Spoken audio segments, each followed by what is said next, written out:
الحمد للہ رب العالمین والصلاة والسلام علی سید الانبیاء والمرسلین اما بعد فاعوذ باللہ من الشیطان الرجیم بسم اللہ الرحمن الرحیم۔ صفحہ نمبر 255، عقیدہ نمبر 11۔ امیر معاویہ رضی اللہ تعالی عنہ مجتہد تھے۔ ان کا مجتہد ہونا حضرت سیدنا عبداللہ بن عباس رضی اللہ تعالی عنہما نے حدیث صحیح بخاری میں بیان فرمایا ہے۔ مجتہد سے ثواب و خطا، صحیح اور غلط دونوں صادر ہوتے ہیں۔ خطا دراصل دو قسم کی ہے۔ خطائے عنادی، یہ مجتہد کی شان نہیں، اور خطا اجتہادی یہ مجتہد سے ہوتی ہے، اور اس میں اس پر عند اللہ اصلا مواخذہ نہیں۔ خطائے اجتہادی یہ مجتہد سے ہی ہوتی ہے، اور اس پر خطائے اجتہادی پر مجتہد پر کوئی مواخذہ عند اللہ نہیں ہوتا، پکڑ نہیں ہوتی۔ مگر احکام دنیا میں وہ دو قسم ہیں۔ خطائے مقرر کہ اس کے صاحب پر انکار نہ ہوگا کہ یہ وہ خطا اجتہادی ہے جس سے دین میں کوئی فتنہ نہ پیدا ہوتا ہو، جیسے ہمارے نزدیک مقتدی کا امام کے پیچھے سورۃ فاتحہ پڑھنا۔ دوسری خطائے منکر، یہ وہ خطا اجتہادی ہے جس کے صاحب پر انکار کیا جائے گا کہ اس کی خطا باعث فتنہ ہے۔ حضرت امیر معاویہ رضی اللہ تعالی عنہ کا حضرت سیدنا امیر المومنین علی المرتضیٰ کرم اللہ تعالی وجہہ الکریم سے خلاف اسی قسم کی خطا کا تھا، اور فیصلہ وہ جو خود رسول اللہ صلی اللہ تعالی علیہ وآلہ وسلم نے فرمایا کہ مولا علی کی ڈگری یعنی تائید اور امیر معاویہ کی مغفرت رضی اللہ تعالی عنہم اجمعین۔ مسئلہ نمبر 6، یہ جو بعض جاہل کہا کرتے ہیں کہ جب حضرت مولا علی کرم اللہ تعالی وجہہ الکریم کے ساتھ امیر معاویہ رضی اللہ تعالی عنہ کا نام لیا جائے تو رضی اللہ تعالی عنہ نہ کہا جائے، یہ محض باطل و بے اصل ہے، غلط بات ہے، اس کی کوئی اصل نہیں۔ علماء کرام نے صحابہ کے اسماء طیبہ کے ساتھ مطلقاً رضی اللہ تعالی عنہ کہنے کا حکم دیا، یہ استثناء نئی شریعت گڑنا ہے۔ کہتے علی رضی اللہ تعالیٰ عنہ کے ساتھ رضی اللہ تعالیٰ عنہ لگایا جائے اور امیر معاویہ رضی اللہ تعالیٰ عنہ کے ساتھ نہ لگایا جائے، یہ نئی شریعت گڑنا ہے، یہ غلط ہے۔ عقیدہ نمبر 12، منہاج نبوت پر خلافت حقہ راشدہ 23 سال رہی کہ سیدنا امام حسن مجتبی رضی اللہ تعالی عنہ کے 6 مہینے پر ختم ہو گئی، پھر کہ سیدنا امام حسن مجتبی رضی اللہ تعالی عنہ کے 6 مہینے پر ختم ہو گئی، پھر امیر المومنین عمر بن عبد العزیز رضی اللہ تعالی عنہ کی خلافت راشدہ ہوئی، اور آخر زمانہ میں حضرت سیدنا امام مہدی رضی اللہ تعالی عنہ ہوں گے۔ امیر معاویہ رضی اللہ تعالی عنہ اول ملوک اسلام ہیں۔ بادشاہی کا جو دور شروع ہوا، سب سے پہلے امیر معاویہ رضی اللہ تعالی عنہ میں سے ہیں۔ اسی طرح اسی کی طرف تورات مقدس میں اشارہ بھی ہے کہ مولدہ بمکہ و مہاجرہ بطیبہ و ملکہ بالشام، وہ نبی آخر الزمان صلی اللہ تعالی علیہ وآلہ وسلم مکہ میں پیدا ہوگا اور مدینہ کو ہجرت فرمائے گا، اور اس کی سلطنت شام میں ہوگی۔ تو امیر معاویہ رضی اللہ تعالیٰ عنہ کی بادشاہی اگرچہ سلطنت ہے، مگر کس کی؟ محمد رسول اللہ صلی اللہ علیہ وآلہ وسلم کی سلطنت ہے۔ سیدنا امام حسن مجتبی رضی اللہ تعالی عنہ نے ایک فوج جرار جاں نثار کے ساتھ عین میدان میں بالقصد و بالاختیار، ارادے اور اختیار کے ساتھ ہاتھ رکھ دیے۔ ہتھیار رکھ دیے اور خلافت امیر معاویہ کو سپرد کر دی رضی اللہ تعالیٰ، اور ان کے ہاتھ پر بیعت فرما لی، اور اس صلح کو حضور اقدس صلی اللہ تعالی علیہ وآلہ وسلم نے پسند فرمایا اور اس کی بشارت دی کہ امام حسن کی نسبت فرمایا ان ابنی ھذا سید لعل اللہ ان یصلح به بین فئتین عظیمتین من المسلمین، میرا یہ بیٹا سید ہے، میں امید کرتا ہوں کہ اللہ تعالی اس کے باعث دو بڑے گروہ اسلام میں صلح کرا دے۔ تو امیر معاویہ پر معاذ اللہ فسق وغیرہ کا طعن کرنے والا، امیر معاویہ رضی اللہ تعالیٰ عنہ کو معاذ اللہ فاسق وغیرہ کا طعن کرنے والا حقیقتاً حضرت امام حسن مجتبی بلکہ حضور سید عالم صلی اللہ تعالی علیہ وآلہ وسلم بلکہ حضرت عزت جل وعلا پر طعن کرتا ہے۔ نمبر 13 ام المؤمنین صدیقہ رضی اللہ تعالی عنہا عائشہ صدیقہ قطعی جنتی اور یقیناً آخرت میں بھی آقا صلی اللہ تعالی علیہ وآلہ وسلم کی محبوبہ عروسہ ہیں، جو انہیں ایذا دیتا ہے رسول اللہ صلی اللہ تعالی علیہ وآلہ وسلم کو ایذا دیتا ہے، تکلیف دیتا ہے، اور حضرت طلحہ و حضرت زبیر رضی اللہ تعالی عنہما تو عشرہ مبشرہ سے ہیں۔ عشرہ مبشرہ وہ 10 صحابہ کرام ہیں جن کو آقا دو عالم صلی اللہ تعالی علیہ وآلہ وسلم نے ان کی زندگی کے اندر ہی جنتی ہونے کا مژدہ سنا دیا ہے۔ ان صاحبوں سے بھی بمقابلہ امیر المومنین مولا علی کرم اللہ تعالی وجہ الکریم خطائے اجتہادی واقع ہوئی، مگر ان سب نے بالآخر رجوع فرمائی۔ عرف شرع میں بغاوت مطلقاً مقابلہ امام برحق کو کہتے ہیں۔ عرف شرع کے اندر بغاوت کا مطلب یہ ہے کہ اس وقت کے جو امام ہیں ان کے مقابلے میں نکلنا، اس کو بغاوت کہتے ہیں۔ عنادن ہو یعنی دشمنی کے طور پر ہو، خواہ اجتہادن، ان حضرات پر بوجہ رجوع اس کا اطلاق نہیں ہو سکتا، کیونکہ رجوع ہو گیا، اس وجہ سے ان حضرات پر بغاوت کا اطلاق نہیں ہو سکتا۔ گروہ امیر معاویہ رضی اللہ تعالی عنہ پر حسب اصطلاح شرع اطلاق فیاء باغیہ آیا ہے، شریعت کی اصطلاح میں سے باغی گروہ کہا گیا ہے، مگر اب کے باغی جو ہے اس کا معنی ہے مفسد، فساد پھیلانے والا، معاند، سرکش ہو گیا اور دشنام سمجھا جاتا ہے، یعنی اب کے معنی باغی جو ہے وہ فساد پھیلانے والا، سرکش ہو جانا اور گالی گلوچ کرنے والا، یہ معنی سمجھا جاتا ہے۔ اب کسی صحابی پر اس کا اطلاق جائز نہیں، یعنی باغی کا اطلاق اب کسی صحابی پر، چاہے وہ امیر معاویہ رضی اللہ تعالیٰ عنہ ہے یا کوئی اور صحابی ہے، کسی پر اس لفظ کا اطلاق جائز نہیں۔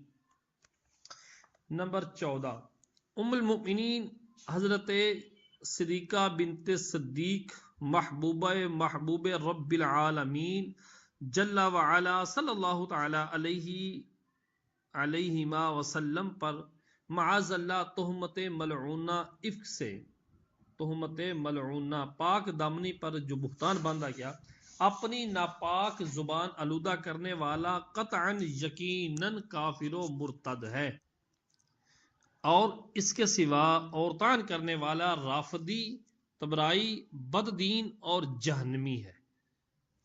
عقیدہ نمبر 15 حضرت حسنین رضی اللہ تعالی عنہما یقیناً اعلیٰ درجہ شہداء کرام سے ہیں، ان میں کسی کی شہادت کا منکر گمراہ بد دین خاسر ہے۔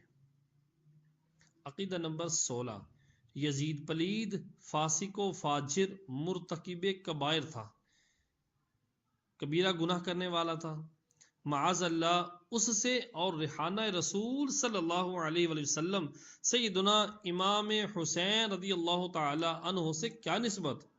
آج کل جو بعض گمراہ کہتے ہیں کہ ہمیں ان کے معاملے میں کیا دخل، ہمارے وہ بھی شہزادے، ایسا بکنے والا مردود خارجی ناصبی مستحق جہنم ہے۔ ناصبی کہتے ہیں جو علی المرتضی امام حسن و حسین رضی اللہ تعالی عنہما کا دل میں بغض و کینہ رکھتا ہے، وہ ناصبی ایسے بکنے والے مستحق جہنم ہیں۔ ہاں، یزید کو کافر کہنے اور اس پر لعنت کرنے میں علماء اہل سنت کے 3 قول ہیں، اور ہمارے امام اعظم رضی اللہ تعالی عنہ کا مسلک سکوت، خاموشی، یعنی ہم اسے فاسق فاجر کہنے کے سوا نہ کافر کہیں نہ مسلمان۔ امام احمد بن حنبل رضی اللہ تعالی عنہ اور ان کے متبعین موافقین یزید کو کافر کہتے ہیں اور بے تخصیص نام، اس کا نام لے کر باقاعدہ اس پر لعن طعن بھی کرتے ہیں۔ عقیدہ نمبر 17، اہل بیت کرام رضوان اللہ تعالی علیہم اجمعین مقتدیان اہل سنت ہیں، اہل سنت کے پیشوا ہیں۔ جو ان سے محبت نہ رکھے مردود و ملعون خارجی ہے۔ عقیدہ نمبر 18، ام المؤمنین خدیجہ الکبریٰ رضی اللہ تعالی عنہا و ام المؤمنین عائشہ صدیقہ رضی اللہ تعالی عنہا و حضرت سیدہ رضی اللہ تعالی عنہا قطعی جنتی ہیں، اور انہیں اور بقیہ بنات مکرمات و ازواج مطہرات رضی اللہ تعالی عنہن کو تمام صحابیات پر فضیلت ہے۔ عقیدہ نمبر 19، ان کی طہارت کی گواہی قرآن عظیم نے دی۔ کیسے؟ اللہ تبارک و تعالیٰ قرآن پاک میں فرماتا ہے انما یرید اللہ لیذہب عنکم الرجس اہل البیت ویطہرکم تطہیرا۔ الحمد للہ رب العالمین والصلاة والسلام علی سید الانبیاء والمرسلین، اما بعد فاعوذ باللہ من الشیطان الرجیم، بسم اللہ الرحمن الرحیم۔ ولایت کا بیان، صفحہ نمبر 264۔ ولایت ایک قرب خاص ہے کہ مولا عز و جل اپنے برگزیدہ بندوں کو محض اپنے فضل و کرم سے عطا کرتا ہے۔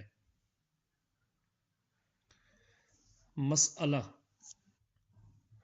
نمبر 1، ولایت وہ بھی شے ہے، یعنی اللہ تبارک و تعالی اپنے فضل و کرم سے یہ عطا کرتا ہے، نہ یہ کہ اعمال شاکہ سے آدمی خود حاصل کر لے۔ ایسا نہیں کہ مشکل اعمال کر کر کے یہ بندہ ولایت حاصل کر لے، ایسی بات نہیں ہے۔ البتہ غالباً اعمال حسنہ اس عطیہ الہی کے لیے ذریعہ ہوتے ہیں۔ یہ تو ممکن ہے کہ نیک اعمال کرے، اللہ تبارک و تعالی اس کے سبب سے اس کو ولایت عطا فرما دے، یہ ممکن ہے۔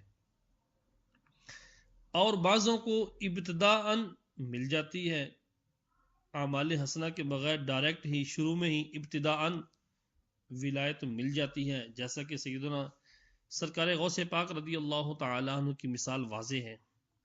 مسئلہ نمبر 2، ولایت بے علم کو نہیں ملتی، جاہل ولی نہیں ہو سکتا، خواہ علم بطور ظاہر حاصل کیا ہو،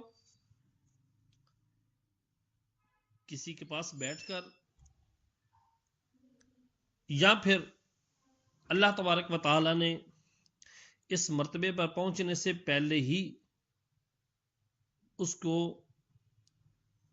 علم منکشف کر دیے۔ عقیدہ نمبر 1،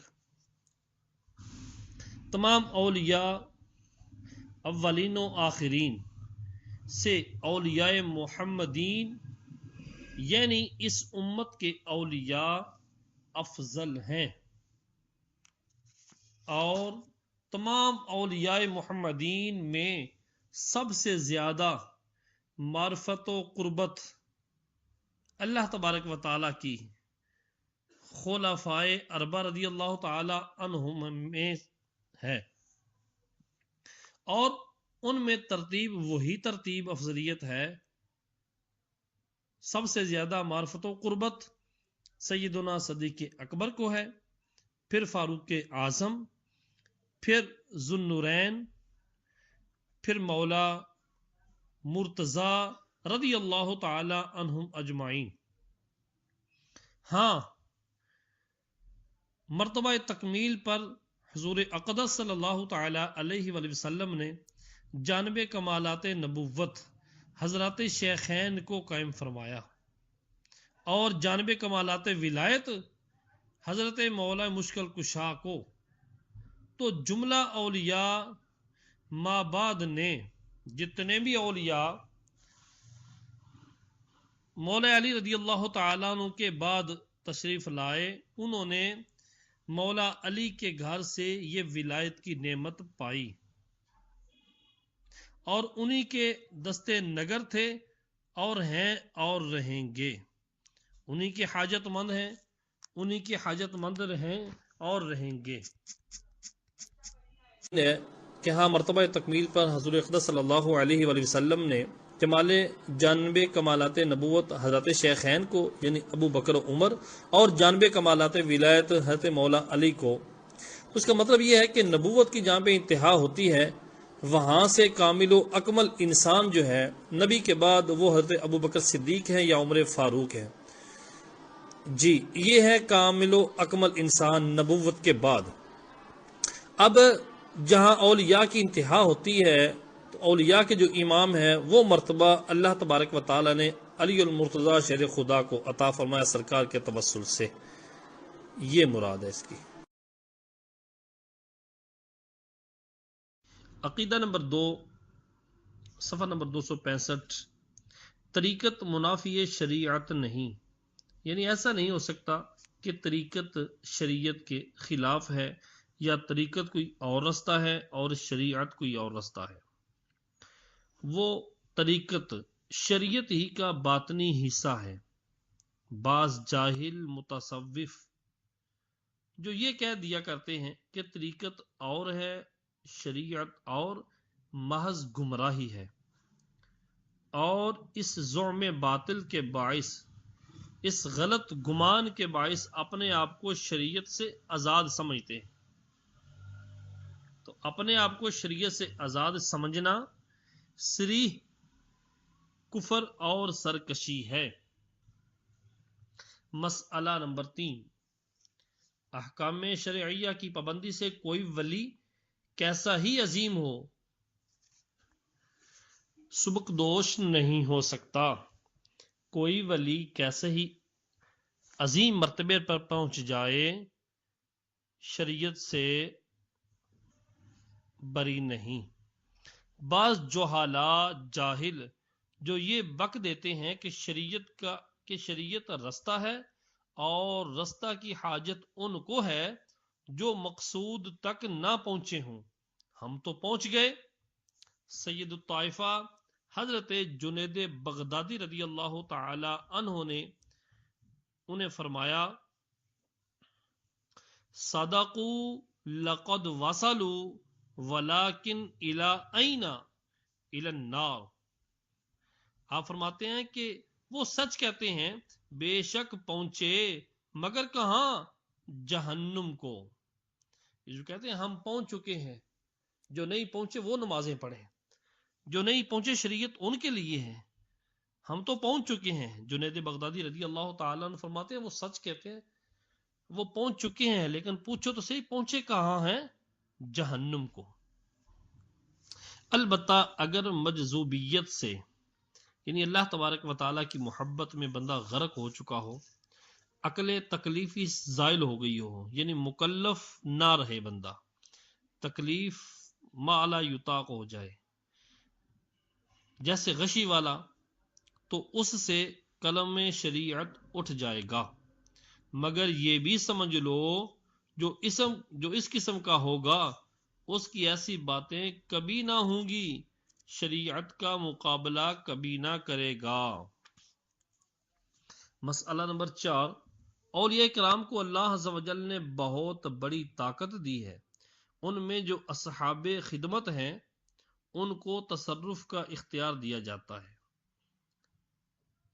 سیاہ سفید کے مختار بنا دیے جاتے ہیں۔ یہ حضرات نبی صلی اللہ تعالی علیہ وآلہ وسلم کے سچے اور سچے نائب ہیں۔ ان کو اختیارات و تصرفات حضور صلی اللہ تعالی علیہ وآلہ وسلم کی نیابت میں ملتے ہیں، نائب ہونے کی حیثیت سے ملتے ہیں۔ علوم غیبیہ ان پر منکشف ہوتے ہیں، علوم غیب کو یہ جاننے والے ہوتے ہیں۔ ان میں بہت کو ما کان و ما یکون، جو کچھ ہو چکا اور جو کچھ ہونے والا ہے، اور تمام لوح محفوظ پر اطلاع دیتے ہیں، مگر یہ سب حضور صلی اللہ تعالی علیہ وآلہ وسلم کے واسطہ و عطا سے۔ بے وساطت رسول کوئی غیر نبی کسی غیب پر مطلع نہیں ہو سکتا۔ اور یا اللہ کو رب تبارک و تعالی نے علوم غیبیہ جو عطا کیے ہوتے ہیں، یہ حضور صلی اللہ علیہ وآلہ وسلم کے وسیلے سے ہوتے ہیں۔ بغیر نبی کے وسیلے سے، نبی آخر الزمان صلی اللہ تعالی علیہ وآلہ وسلم کے بتائے بغیر کوئی غیر نبی کسی غیب پر مطلع نہیں ہو سکتا۔ عقیدہ نمبر 3، کرامات اولیاء حق ہے، اس کا منکر گمراہ ہے۔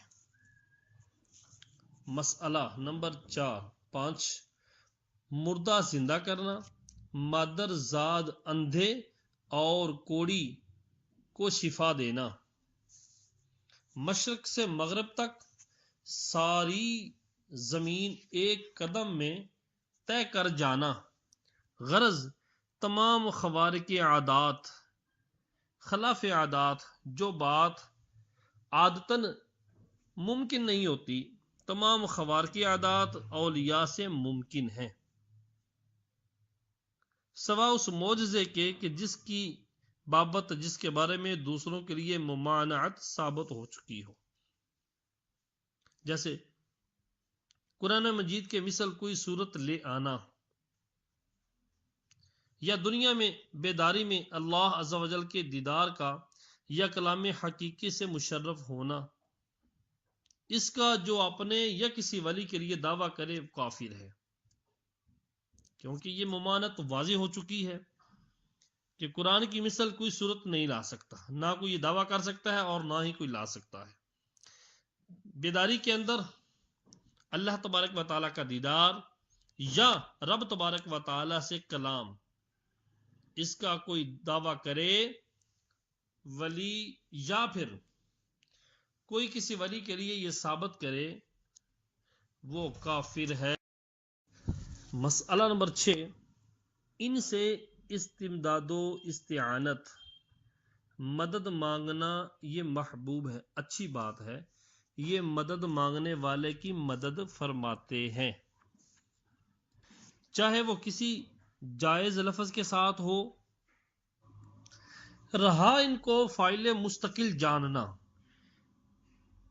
تو یہ وہابیہ کا فریب ہے، یعنی یہ کہنا کہ یہ مستقل مدد کرتے ہیں، مدد کرنے کے لیے کسی کی حاجت ان کو نہیں، یہ اہل سنت و جماعت کا یہ عقیدہ نہیں ہے، ہم ان کو فائل مستقل نہیں مانتے۔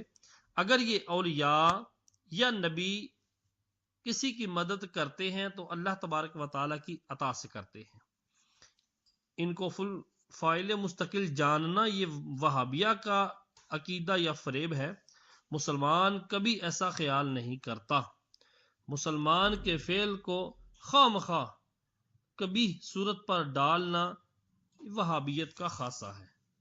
وہابیت لوگوں کو فریب ڈالتی ہے کہ مسلمان ان کو فاعل حقیقی سمجھتے ہیں، ان کو رب کا شریک ٹھہراتے ہیں، جبکہ ایسا عقیدہ ایک مسلمان نہیں رکھتا۔ مسئلہ نمبر 7، ان کے مزارات پر حاضری مسلمان کے لیے سعادت و باعث برکت ہے۔ نمبر 8، ان کو دور و نزدیک سے پکارنا سلف صالح کا طریقہ ہے، ان کو دور سے یا نزدیک سے پکارنا یہ بزرگان دین کا طریقہ چلا آ رہا ہے۔ مسئلہ نمبر 9، اولیاء کرام اپنی قبروں میں حیات ابدی کے ساتھ زندہ ہیں، ان کے علم و ادراک، سمع و بصر پہلے کی بنسبت بہت زیادہ قوی ہے۔ اولیاء اللہ اپنی قبروں میں حیات ہوتے ہیں، ان کا علم، ان کا کسی بات کو جاننا، سننا، دیکھنا پہلے کی بنسبت اللہ تبارک و تعالی بہت زیادہ قوی کر دیتا ہے۔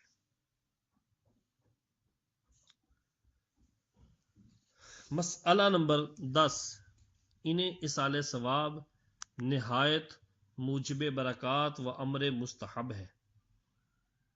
ان کو اصال ثواب کرنا برکات کا منبع بنتا ہے ہمارے لیے اور ایک مستحب کام ہے۔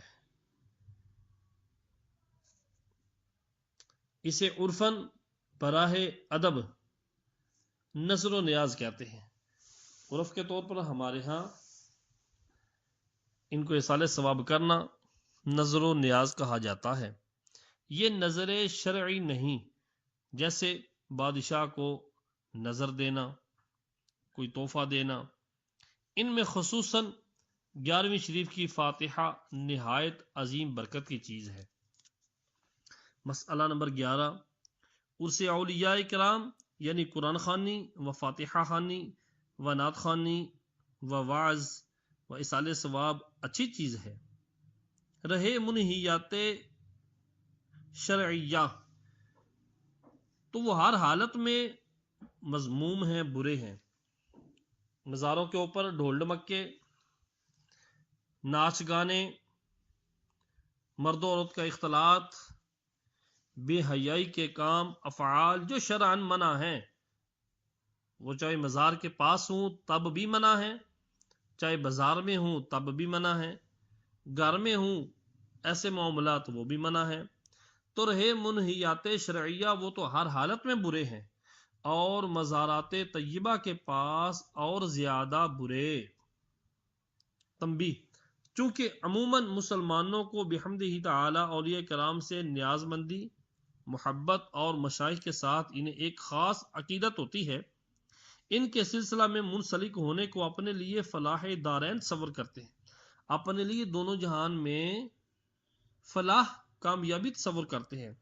اس وجہ سے زمانہ حال کے وہابیہ نے لوگوں کو گمراہ کرنے کے لیے یہ جال پھیلا رکھا ہے کہ پیری مریدی بھی شروع کر دی۔ آج کل بد مذہب لوگ پیری مریدی شروع کر رہے ہیں کہ مسلمان جو بولے بالے سنی حضرات ہیں ان کو بہکانے کے لیے، حالانکہ اولیاء کے یہ منکر ہیں۔ لہٰذا جب مرید ہونا ہو تو اچھی طرح تفتیش کر لیں، ورنہ اگر بد مذہب ہوا تو ایمان سے بھی ہاتھ دھو بیٹھیں گے۔ پیری کے لیے 4 شرطیں ہیں۔ قبل از بیعت ان کا لحاظ فرض ہے۔ بیعت کرنے سے پہلے یہ 4 شرطوں کو اچھی طرح جانچ لیں۔ نمبر 1، سنی صحیح العقیدہ ہو۔ جس کی بیعت آپ کرنے لگے ہیں اس میں یہ 4 چیزیں ہونا ضروری ہیں۔ نمبر 1، وہ سنی صحیح العقیدہ ہو۔ نمبر 2، اتنا علم رکھتا ہو کہ اپنی ضروریات کے مسائل کتابوں سے نکال سکے۔ نمبر 3، فاسق معلن نہ ہو۔ فاسق معلن عام طور پہ داڑھی منڈا، داڑھی خشخشی کرانے والا، سریعام فلم ڈرامے دیکھنے والا، گالی بکنے والا، عورتوں کے ساتھ بے تکلفانہ گفتگو کرنے والا، فاسق معلن۔ نمبر 4، اس کا سلسلہ نبی صلی اللہ تعالی علیہ وآلہ وسلم تک متصل ہو۔ اللہ تبارک و تعالی ہمیں جو مسائل ہم نے حساب کے پڑھے، سنے، سیکھے ہیں، ان کو یاد رکھنے اور ان پر عمل کرنے کی توفیق رفیق عطا فرمائے۔ آمین آمین بجاہ النبی الامین صلی اللہ تعالی علیہ وآلہ وسلم۔